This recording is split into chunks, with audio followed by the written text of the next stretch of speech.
Níl ach burt roundthe gach bliain le rith son na hÉireann ag na Millrose Games in Nua-Eabhrac. Tá ceann don burt son im mbliana Charlie Sweeney ag freastal ar an scoil sa ag aithir na Gaillimhe. Tá mis an sa le labhairt leis fin lá mór. Tá méid nniu leis an ráis. Tá mé a bhíseach ach tá mé cear go lá. Bí a tréna cear lá sa seachtain. Ceapam an é a bua a gom cíteach. Tá múntóir na scoile anna fródú as Charlie agus dar lo tá béim mhór cuathair an sport sa scoil de an ná.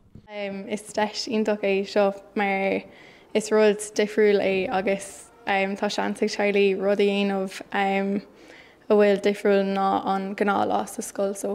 Tá Charlie ag taisteal go Nua-Eabhrac inniu agus beidh sé rith an deile seach na beag sa. Tá gachtain an sá sa scoil ag súil go mór leis an lá mór agus a gcíre an méid is mó takeíochta agus gur féidir a thuirt go Charlie óg. Éon rud le rá anga cáirde? Seán an bhfuil círeán nót cúla cethir na Gaillimhe.